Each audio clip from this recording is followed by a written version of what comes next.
Gold, trusted gold buyers. మీరు తాకట్టు పెట్టిన బంగారాన్ని విడిపించి ఈ రోజు ఉన్న మార్కెట్ ధరకు కొనబడను.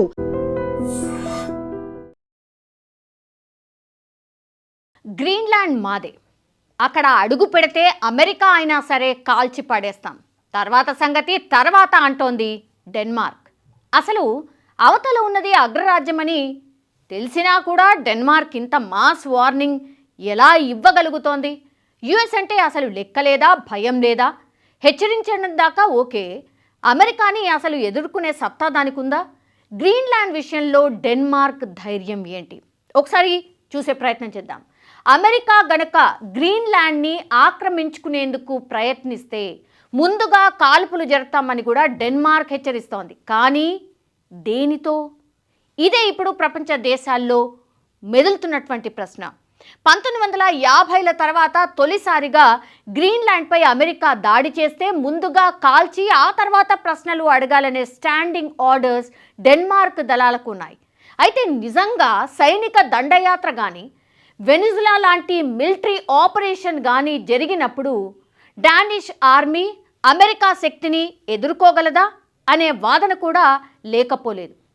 ప్రెసిడెంట్ ట్రంప్ గ్రీన్లాండ్ని ఏదో రకంగా తమ సొంతం చేసుకోవాలనే పట్టుదలతో ఉన్నట్టు కనిపిస్తోంది. మంత్రమో తంత్రమో కుతంత్రమో అది ఏదైనా కావచ్చు, ఏ రకంగా అయినా సరే గ్రీన్లాండ్పై అమెరికా జెండా ఎగరవేయాలనే ఆలోచనతో ఆయన ఉన్నారు. అమెరికా పరిమాణంలో 1% కంటే చాలా తక్కువ ఉన్న గ్రీన్లాండ్ని నియంత్రించే డెన్మార్క్ ఇటువైపు కన్నేస్తే యుద్ధం తప్పదని హెచ్చరిస్తోంది కూడా. ఇప్పటికే 1952లో కోల్డ్ వార్ యుగంలో తన దళాలకు జారీ చేసినటువంటి ఆదేశాలను కూడా వెనక్కి తీసుకుంది. ముందు కాల్చండి, తర్వాత ప్రశ్నలు అడగండి అని క్లియర్ డైరెక్షన్ ఇచ్చేసింది కూడా. దాంతో ట్రంప్ కూడా శరవేగంగా ఆయన మూవ్ ఆర్ పావులు కదుపుతున్నట్టు స్పష్టంగా కనిపిస్తోంది. ట్రంప్ దూకుడు యూరప్ నాటో కూటమి దేశాల్లో ఉద్రిక్తతలను పెంచేసింది.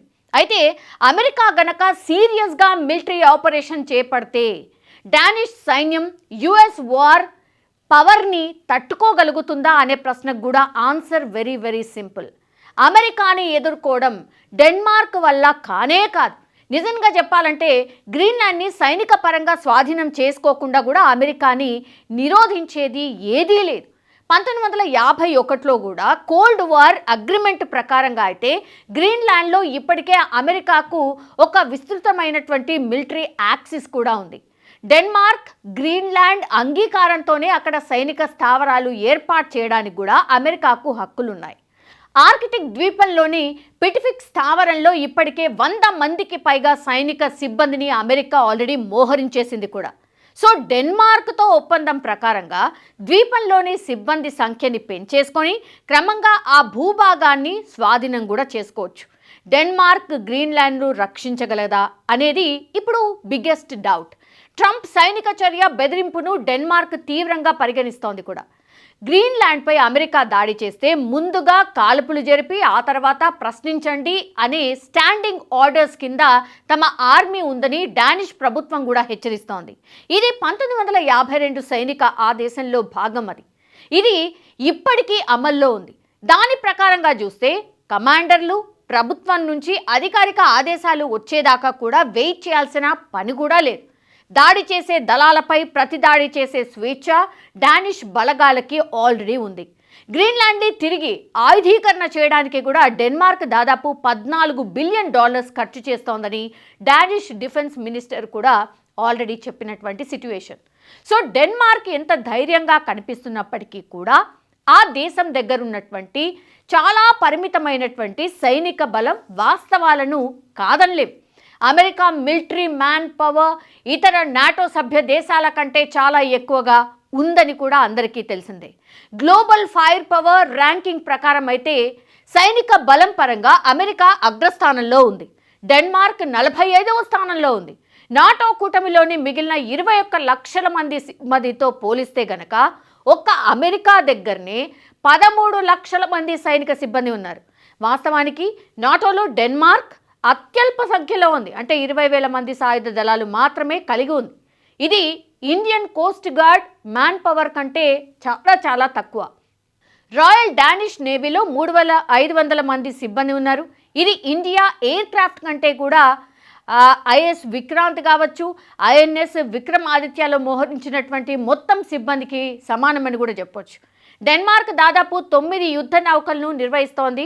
ఒక్క సబర్మైన్ కూడా లేదు. డానిష్ ఎయిర్ ఫోర్స్ కూడా చాలా తక్కువ. ఇది అమెరికా బలానికి అసలు ఏమాత్రం కూడా సరిపోదు. డానిష్ వాయుసేనలో 3000 మంది ఉన్నారు. కేవలం 118 యుద్ధ విమానాలు మాత్రమే అక్కడ ఉన్నాయి. అండ్ వెనిజులా ఆపరేషన్లో అమెరికా పెద్ద సంఖ్యలో 150 వరకు యుద్ధ విమానాలను మోహరించింది. ఆ దేశ ప్రెసిడెంట్ నికోలస్ మదరుని అదుపులోకి కూడా తీసుకుంది. డెన్మార్క్ దగ్గర ఉన్నటువంటి యుద్ధ విమానాల్లో 26 పాతబడిపోయాయి. F-16A యుద్ధ విమానాలు కావచ్చు, 21 F-35 లైట్నింగ్ 2 విమానాలు ఉన్నాయి. ఇక్కడ చూస్తే కనుక మరిన్ని F-35 ఫైటర్ జట్లు కానీ డెన్మార్క్ అమెరికా నుంచే కొనుగోలు చేసింది. సో డెన్మార్క్ ముందున్న మరో సవాలు ఏమిటంటే ఇప్పుడు తక్కువ సమయంలోనే దళాలను మొబిలైజ్ చేయడం. ఎందుకంటే గ్రీన్లాండ్ డెన్మార్క్ నుంచి దాదాపుగా 3000 కిలోమీటర్ల దూరంలో ఉంది. ఒకవేళ 2 దేశాల మధ్య వివాదం తలెత్తితే, అమెరికా గనక గ్రీన్లాండ్పై దండయాత్రకు దిగితే ఏం జరుగుతుందని సరదాగా ఒకసారి ఊహిస్తే గనక డానిష్ సైన్యంతో పాటుగా ఇతర మిత్ర దేశాలు జోక్యం చేసుకుంటే పోరాటం ఒక్క రోజులోనే ముగిసిపోతుందని అంతర్జాతీయ నిపుణులు ఎక్స్పెక్ట్ చేస్తూ ఉన్నారు. అమెరికా ఎయిర్ ఫోర్స్ ఒక్కటే గంటలోనే ఆకాశంలో ఆధిపత్యం చెలాయించగలుగుతుంది. డెన్మార్క్ దగ్గరున్నటువంటి పరిమిత రక్షణ సామర్థ్యాలు అమెరికాని ఎదుర్కోవడం ఏ రకంగానూ సరిపోవని క్లియర్ కట్గా మనకైతే ఇక్కడ అర్థమవుతోంది. అవతల ట్రంప్ లాంటి మోనార్కు ఉంటే డెన్మార్క్ తన ధైర్యాన్ని కోల్పోక తప్పదని కూడా చెప్పొచ్చు. అమెరికా గ్రీన్లాండ్ కావాలంటోంది, డెన్మార్క్ వదులుకునే ప్రసక్తే లేదని కూడా చెప్తోంది. అసలు ప్రెసిడెంట్ ట్రంప్కి గ్రీన్లాండ్ ఎందుకు కావాలి? దీనికోసం ఇంతలా పట్టుదలతో ఎందుకు ఉన్నారు? అక్కడి ప్రజలకు డాలర్లను ఎరగా ఎందుకు వేస్తున్నారు? గట్టిగా 60,000 మంది జనాభా కూడా లేని ద్వీపం కోసం ట్రంప్ ఇంతలా ఎందుకు తహతహలాడుతున్నారు? అసలు గ్రీన్లాండ్ నుంచి ట్రంప్ ఏం ఆశిస్తున్నారు అంటే గనక గ్రీన్లాండ్ అంశం ప్రపంచ రాజకీయాల్లో హాట్ డిబేట్గా మారిపోయింది. 60,000 లోపు జనాభా ఉన్న ఒక మంచు ద్వీపం కోసం అగ్రరాజ్యం అమెరికా ఎందుకింత ఆరాటపడుతోంది? డెన్మార్క్ ససేమిరా అంటున్నా ట్రంప్ వదలని విక్రమార్కుల్లా ఎందుకు ప్రయత్నిస్తూ ఉన్నారు అనే ప్రశ్నలు ఇప్పుడు పెద్ద ఎత్తున వినిపిస్తున్నాయి. ఇందుకు భౌగోళిక రాజకీయ వ్యూహాత్మక కారణాలు ఉన్నాయి. అందుకే కొత్త సంవత్సరం మొదలైనప్పటి నుంచి కూడా గ్రీన్లాండ్ని స్వాధీనం చేసుకోవాలని ట్రంప్ పట్టుదలతో ఉన్నాడు. ఆ ద్వీపం అమెరికా జాతీయ భద్రతకు చాలా ముఖ్యమైంది. అంతేకాదు ఎలాగైనా సరే గ్రీన్లాండ్ అమెరికా ఆధీనంలోకి రావాలని కోరుకుంటున్నారు. అందుకోసమే ఆ ద్వీపాన్ని డెన్మార్క్ నుంచి కొనుగోలు చేయాలనే ఆలోచనని అమెరికా ముందుకు తీసుకొచ్చింది. ఇది వర్కౌట్ కాకపోతే బలవంతంగా స్వాధీనం చేసుకునే అవకాశాలు కూడా ఉన్నాయనే వాదనలు కూడా ఉన్నాయి. ట్రంప్ తన గ్రీన్లాండ్ కుట్రని సమర్థించుకోవడానికి కొన్ని రోజులుగా ఆర్కిటిక్ ప్రాంతం రష్యా, చైనా నౌకలతో నిండి ఉందని ఖచ్చితమైనటువంటి ఆధారాలు ఏవీ లేకుండానే చెప్తున్నారు. అంటే ట్రంప్ మాటల వెనుక ఒక స్పష్టమైన వాస్తవం దాగి ఉంది. ఇది గ్రీన్లాండ్ వ్యూహాత్మక స్థానం. యూరప్, ఉత్తర అమెరికా మధ్య ఉన్న Greenland America ballistic missile defence సిస్టమ్కి ప్రాంతంలోని నౌకల పర్యవేక్షణకు కీలకమైనటువంటి ప్రదేశం అది. అయితే ఇదొక్కటే ట్రంప్ని ఆకర్షించలేదు. చైనా ఎగుమతులపై ఆధారపడ్డాన్ని తగ్గించే ప్రయత్నాల్లో భాగంగా కూడా గ్రీన్లాండ్లోని విస్తారమైనటువంటి కీలక ఖనిజ నిక్షేపాలపై డొనాల్డ్ ట్రంప్ దృష్టి సారించినట్టు కూడా చెప్తున్నారు. సో గ్రీన్లాండ్ ద్వీపం ఆర్కిటిక్ మహాసముద్రం, అట్లాంటిక్ మహాసముద్రం మధ్య ఉంటుంది. ఇది భౌగోళికంగా చూస్తే ఉత్తర అమెరికాకు వ్యూహాత్మక స్థానంగా కనిపిస్తోంది. రష్యా నుంచి అమెరికాకు ఏదైనా ముప్పు పొంచి ఉంటే అది ఆర్కిటిక్ మీదుగానే వచ్చే అవకాశం ఉంది. గ్రీన్లాండ్లో అమెరికాకు ఇప్పటికే తులే ఎయిర్ బేస్ కూడా ఉంది. ఈ ద్వీపం అమెరికా ఆధీనంలో ఉంటే రష్యా కదలికలను మరింత నిశితంగా క్షుణ్ణంగా గమనించవచ్చు. ఆర్కిటిక్ ప్రాంతంపై పట్టు సాధించాలంటే గ్రీన్లాండ్ అత్యంత కీలకమైన స్థావరం. అంతేకాదు ఈ మంచు ద్వీపం కింద అపారమైనటువంటి సహజ సంపద కూడా దాగుంది. వాతావరణ మార్పుల వల్ల మంచు కరగడంతో ఖనిజ సంపద వెలికి తీయడం ఇప్పుడిప్పుడే సులభతరంగా మారుతుందని కూడా ఎక్స్పెక్ట్ చేస్తున్నారు. సో స్మార్ట్ ఫోన్స్ అనుకోండి, ఎలక్ట్రిక్ వాహనాలు అనుకోండి, శాటిలైట్లు, అట్లాగే అత్యాధునిక ఆయుధాల తయారీకి అవసరమైనటువంటి రేర్ ఎర్త్ ఖనిజాలు అక్కడ పుష్కలంగా ఉన్నాయి. ప్రస్తుతం వీటిపై చైనా ఆధిపత్యం కొనసాగుతోంది. గ్రీన్లాండ్ అమెరికాకు దక్కితే గనక చైనాపై ఆధారపడాల్సిన అవసరం ఇక మీదట ఉండదు. వీటితో పాటుగా అపారమైనటువంటి చమురు, సహజ వాయువు నిల్వలు కూడా అక్కడ ఉన్నాయని అంచనా వేస్తూ ఉన్నారు. సో గ్రీన్లాండ్పై తన ప్రభావాన్ని పెంచుకోవడానికి చైనా ప్రయత్నిస్తోంది. అక్కడ ఎయిర్పోర్ట్లు నిర్మించడం కావచ్చు, మైనింగ్ ప్రాజెక్టుల్లో పెట్టుబడులు పెట్టడం ద్వారా ఈ ఆర్కిటిక్ రీజియన్లోకి ప్రవేశించాలని డ్రాగన్ ప్రయత్నాలు చేస్తోంది. సో గ్రీన్లాండ్ డెన్మార్క్ నుంచి విడిపోయి స్వతంత్ర దేశంగా మారితే గనక దాన్ని తమ వైపు తిప్పుకోవాలనేది చైనా ప్లాన్. దీన్ని అడ్డుకోవాలంటే గ్రీన్లాండ్ను తామే దక్కించుకోవాలని అమెరికా ప్రస్తుతం భావిస్తోంది. మరోవైపు గ్లోబల్ వార్మింగ్ కారణంగా ఆర్కిటిక్ మంచు వేగంగా కరుగుతోంది. దీనివల్ల ఆసియా, యూరోప్ మధ్య ప్రయాణ దూరాన్ని తగ్గించే కొత్త సముద్ర మార్గాలు ఏర్పడుతున్నాయి.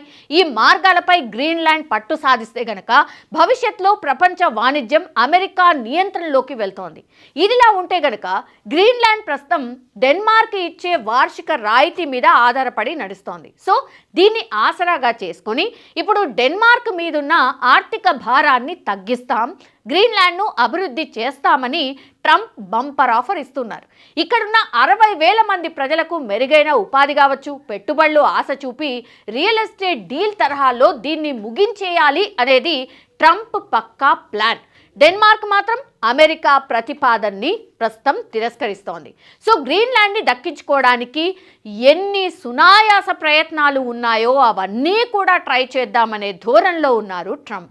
అవేవి వర్కౌట్ కాని పక్షంలో అమెరికా పవర్ ఏంటో చూపించాలి, దాన్ని సొంతం చేసుకోవాలనే ప్లాన్తో ఉన్నట్టు స్పష్టంగా కనిపిస్తోంది. అందుకోసమే డెన్మార్క్ ప్రజలపై డబ్బుని వెదజల్లుతూ వాళ్ళని సిద్ధపరుస్తున్నట్టు కనిపిస్తోంది. ఈసారి డెన్మార్క్ ప్రభుత్వాన్ని పక్కన పెట్టేసి గ్రీన్లాండ్ ప్రజలకు భారీ ఆఫర్ కూడా ఇస్తూ ఉన్నారు. అక్కడుండే ప్రతి వ్యక్తికి 10,000 నుంచి $1,00,000 దాకా ఇచ్చి తమ వైపు తిప్పుకోవాలని చూస్తూ ఉన్నారు. కానీ గ్రీన్లాండ్ ప్రజలు ఇందుకు ఒప్పుకోవట్లేదు.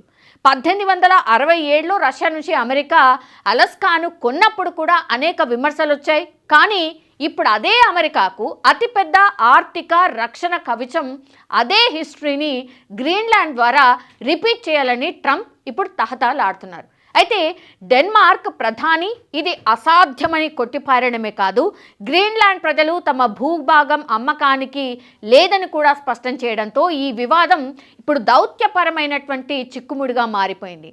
అయితే ఉద్రిక్తతలు పెరిగే కొద్దీ ఈ వ్యవహారం ఎక్కడికి దారి తీస్తుంది అనేది ఇప్పుడు ఉత్కంఠగా మారిన సిచ్యువేషన్ అయితే కనిపిస్తోంది. నిజంగా ప్రస్తుతం ఉన్నటువంటి సమాజం దేనికి ప్రయారిటీ ఇస్తుంది? ఆర్థిక సంబంధాల చుట్టూ మాత్రమే తిరుగుతుంది. మళ్ళీ ఎన్నికలంగానే చాలా విరక్తి కలుగుతాను. మంచి అనిపిస్తుంది కదా, లేడీస్ కూడా ఛాలెంజింగ్ జాబ్స్ చేసినప్పుడు చాలా బాగుంటది. ట్రాఫిక్ అసిస్టెంట్స్ గా నియమించిన ట్రాన్స్జెండర్స్ అందరితో సాల్యూట్ చేయించుకుంటున్నారు. ఫుడ్ డెలివరీ ఇవ్వటానికి వెళ్ళినటువంటి డెలివరీ బాయ్ అనిల్ పై కళ్ళ ముందు